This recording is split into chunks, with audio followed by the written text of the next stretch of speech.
दोन्ही घोण हो बघ शोधून घेऊ पकड. नमस्कार मित्रांनो, परत एकदा स्वागत आहे सर्वांचं आपल्याच यूट्यूब चॅनलमध्ये. आज आपण आलो आहे लहान लोणी गावात, तालुका रिसोड, जिल्हा वाशिम. योगेश पोत्रे यांच्या शेतामध्ये, त्यांच्या शेतातल्या विहिरीमध्ये तो साप पडलेले आहेत. अरे वरती आहेत दोन्ही, पकड बघू शकता. दोन घोणस साप पडलेले आहेत, एक इथे वरती आहे आणि एक इथे कपारीमध्ये बसलेला आहे. विहीर कोरडी आहे, त्यामुळे खाली उतरूनच काढावं लागणार आहे यांना. तर शेवटपर्यंत व्हिडिओत बनवून राहा, एक चांगला रेस्क्यू बघायला मिळेल. कधीपासून पडलेले ते हे का? एक वर्ष झालं. वर्ष? नाही, वर्ष म्हणल्यावर तर इतके दिवस जिवंतच राहिला नाही, कोणी पाणीच नाही तिच्यात. नाही नाही, मग ते खायला नाही ना त्याला. एवढं इच्छा दिसतात आम्हाला. ते 15-20 दिवस झाले असतील विंदा म्हणते. माझ्यासोबत आमचे लोणीचे सर्पमित्र ऋषिकेश आहेत. करूयात रेस्क्यू. स्टेट येऊन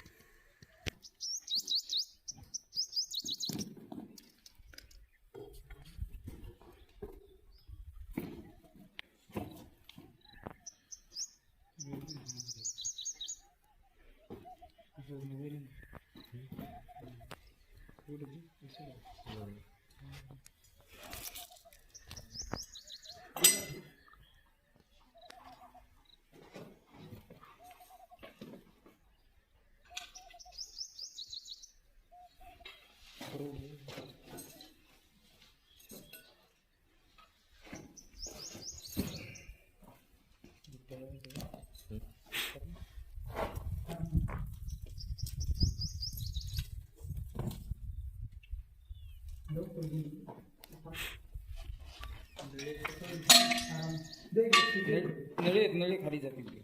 नळा चाललं ते. नाही नाही तर नाही फक्त थोडंसं न हे ते टाकायला कसं काही नाही, थोडंसं हे ते फक्त गुफासारखं.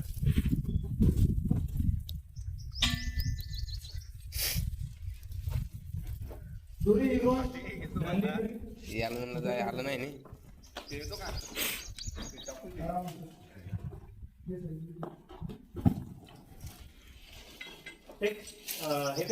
थैली दे.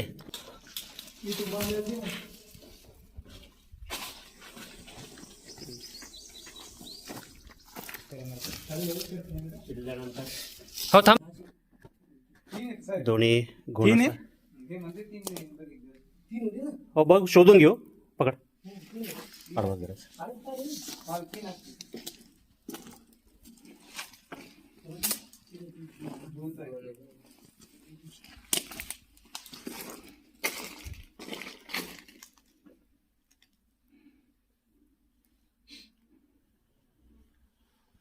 एक झाला पॅक.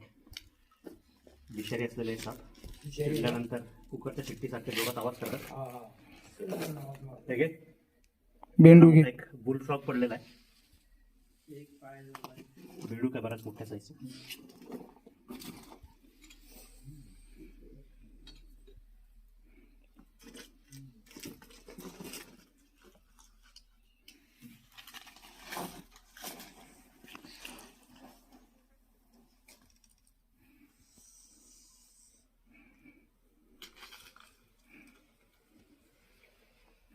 झाले दोन्ही सुरक्षित रेस्क्यू.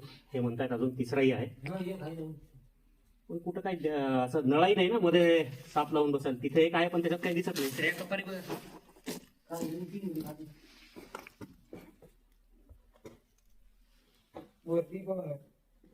हे घे इकडं मोबाईल.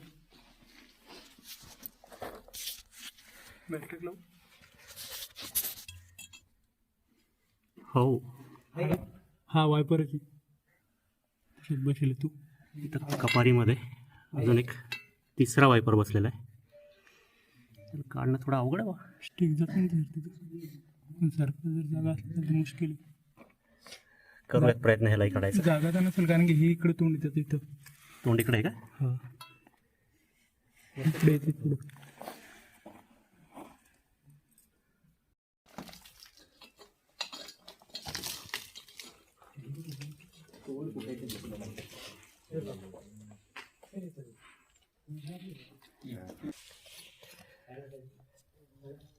हेडाचे तर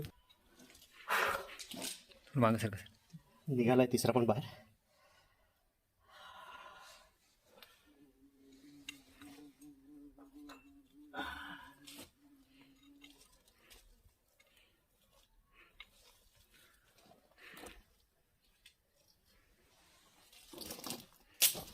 मिलन काळात असे हे 2-2, 3-3 साप बाहेर निघतात.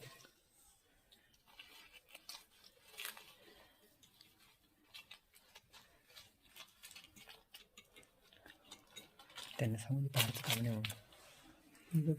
फायनली तिन्ही साप झालेत सक्सेसफुली रेस्क्यू. तिसरा सापमध्ये कपारीत बसला होता, थोडासा काढायला वेळ लागला, पण काही इजा न होऊ देता स्टिक टाकूनच त्याला व्यवस्थित बाहेर काढलंय. झालेत तिन्ही सुरक्षित रेस्क्यू. लवकरच त्यांना त्यांच्या नैसर्गिक अधिवासात, म्हणजे आता इथं जर राहिले असते तर 1-2 महिन्यात एखाद्या त्यांचा मृत्यू झाला असता खाण्यापूर्वी. 1-2 बेडूक दिसत आहेत, पण जी काही बेडूकची साईज आहे बघा, दाखवतो बेडूक केवढा आहे. त्याला बुलफ्रॉग म्हणतात. एकदम मोठ्या साईजचा असतो. एवढा मोठा बेडूकही त्याला खाता नसता आला, त्यामुळे अन्नाअभावी त्यांचा मृत्यूच झाला असता. आता 15-20 दिवस झाले तरी एक असं म्हणता येईल की आमचा रिस्क थोडासा कमी पडला, कारण जर त्यांच्याकडे जर आधीच जर नंबर असला असता तर आधी रेस्क्यू झाले असतील, किंवा मे बी एखाद्या वेळेला असंही म्हणता येईल की त्यांना लवकर दिसले नाही साप. ठीक आहे, दिव्यात सोडून.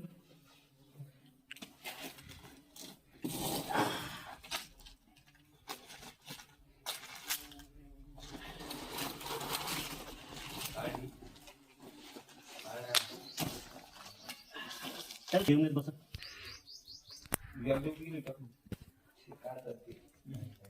आपलं पाईप स्टिक याच्यातच अटकून सोडून दे वरती दोरीतच. पाईप पण आहे. पुढे पाईप सावलीत ठेवा, खाली हात लावू नको पिशवीच्या. तशी अड्डर इकून साईड ना.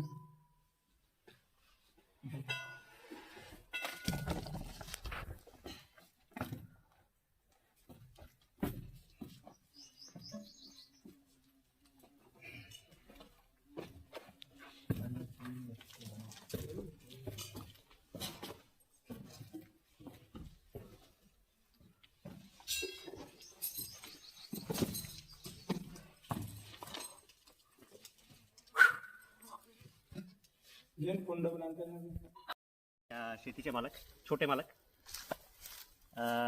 त्यांना कधी दिसला होता? तुम्ही काल बघितले? ते लोक सांगू लागले 15-20 दिवसापासून पडले म्हणून. बरेच दिवसापासून काल पाहिले.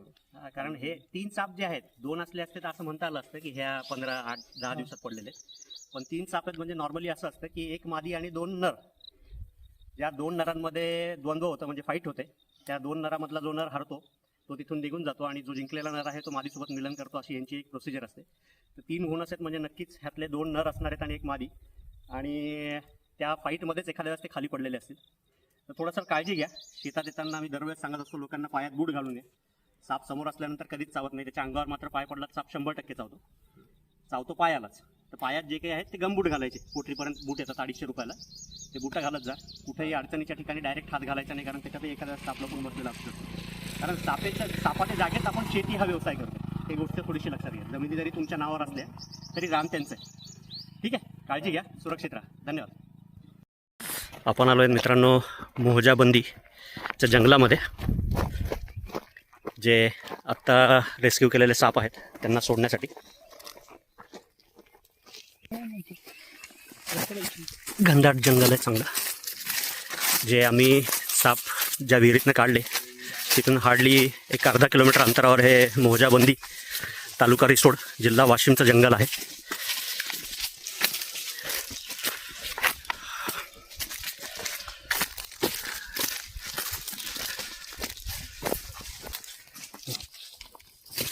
विषारी असलेले रसच वायपर घोणं, स्थानिक भाषेत त्याला कोरड म्हणतात.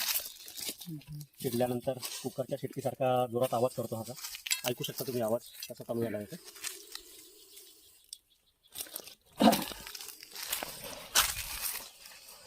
3 घोणस एक सोबत एकाच विहिरीमध्ये होते.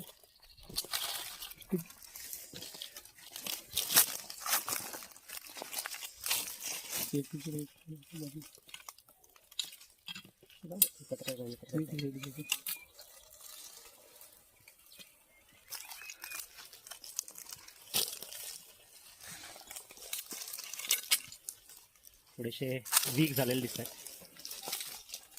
बऱ्याच दिवसापासून विहिरीत आतमध्ये पडलेले असणार आहे. जी समोर गेली आहे मोठी ती साईजनुसार असा अंदाज आहे की ती फिमेल असावी, कारण नॉर्मली ह्याचे जे नर आहेत ते साईजला थोडे कमी असतात, छोटे असतात थोडे, शेवाळी रंगाचा, आणि अंगावर 3 लाईन असतात काळ्या स्पॉट्सच्या. ही ह्या सापाची ओळख. माणसाची चाहूल लागली की लगेच कुकरच्या शिट्टीसारखा जोरात आवाज करायला लागतो. दिलं मित्रांनो तिन्ही सापांना सोडून त्यांच्या नैसर्गिक अधिवासात. इथे शेळे कोणाच्या